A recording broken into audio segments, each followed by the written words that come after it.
Welcome to Chapter 4 of Abnormal Psychology. Today we're going to be talking about clinical assessment and diagnosis. I've also included two supplemental videos under lecture that should add to your understanding of the assessment and diagnosing process. The basic elements of an assessment are the identification of the presenting problem. The presenting problem is what has brought the person to therapy. And when you're looking at that presenting problem, you look at, is it something situational or is it something pervasive that is continually a problem? Then you look at the duration. How long has this problem been going on? What have been some of their prior attempts to help or to get treatment? Has their behavior been self-defeating or has it been very resourceful and looking for answers and plausible responses to the behavior? How does the problem impact social roles, and does the problem match any DSM-5 disorder criteria? Now, the professional orientation really can influence some of the assessment process. The orientation that the professional takes may determine the assessment techniques that they use, and this would be their beliefs about where abnormal behavior comes from. They would naturally ask questions leaning towards their orientation and their belief about abnormal behavior.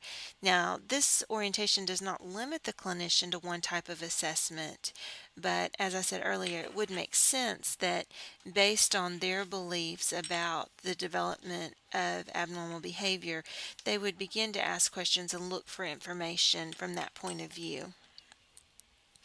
When we're looking at psychological assessments, it's important that they be reliable, valid, and standardized. Please be familiar with these terms. You should find them in your textbook because we will be using them on the exam. It's also important that there be a trust and a good rapport between the clinician and the client, and this can directly impact the assessment process. If the client feels comfortable and trusts the clinician, they're likely to be more open and more honest and forthcoming with what is going on with them. Therefore, you're able to gather more information. If the client is more reserved or not comfortable with the therapy process, they may not disclose all the information that the clinician needs to form an assessment. Some people also do an assessment of the physical organism, and basically this could be done by a general practitioner, or a psychiatrist could order some more testing, but it would consist of a physical examination, possibly a neurological examination, and then a neuropsychological examination. In the general physical examination, we would be looking at some of the physical components as possible causal factors of the abnormal behavior, or they could be symptoms of some maladaptive behaviors that are going on within the person. Components of a neurological exam may include an EEG, a CAT scan, an MRI, a PET scan, or an fMRI. For the neuropsychological exam, this involves the use of many different testing devices. It measures the cognitive, perceptual, and motor performance of an individual, and it can provide clues to the extent and location of any brain damage. When doing a psychosocial assessment, there are three procedures that are commonly used. First would be an assessment interview. This would be where the client was asked a series of questions and they would give their answers, and these would be recorded. There could be clinical observation of the behavior, taking note of the person's appearance, how they act, facial movements, hand motions, overall affect. And then there's psychological testing. When we do assessment interviews, it's usually done as a face-to-face interaction, and there's two different types of interviews. There's a structured interview in which the interviewer asks a set of questions, the same questions every time the same way, so that the answers can be considered more reliable. There are unstructured interviews, which are more conversational in nature and may flow in different order each time.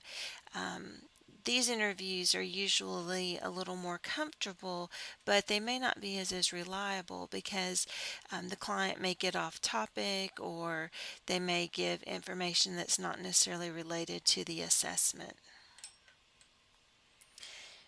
In clinical observation of behavior, there could be the clinical observation in natural environments. I think I had referred in an earlier module to observing a child at school. There could be clinical observations in a therapeutic or a medical setting.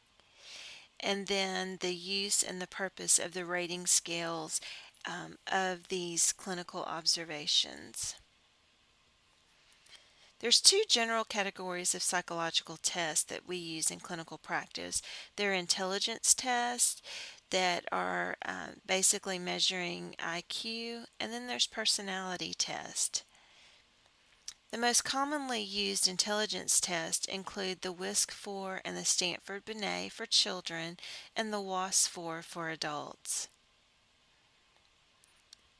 When we talk about personality tests, there's several different categories. Projective personality tests are where an unstructured stimulus or unstructured stimuli are presented, and then the client projects meaning or structure onto the stimuli. And the belief is that the projections reveal any hidden motives or unconscious thoughts that the client may be experiencing. Because this is a very subjective type of test, sometimes they're rejected because they're not considered to be as valid as something that would be more of kind of a cut and dry test. Examples of projective personality tests include the Rorschach's ink blot test, the thematic apperception test, and the sentence completion test. All of these require a good deal of training in how to interpret, especially the Rorschach's ink blot test.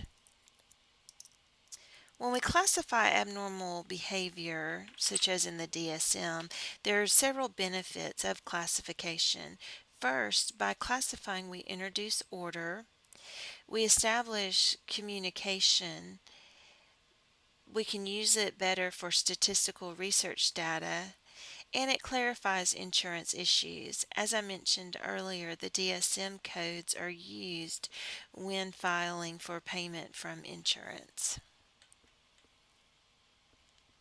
The DSM is the Diagnostic and Statistical Manual of Mental Disorders. This is what we use to classify mental disorders in a formal manner. And then we also have the International Classification of Disease, also called ICD codes or ICD-9 codes. And this is also what is used to classify disorders, but more on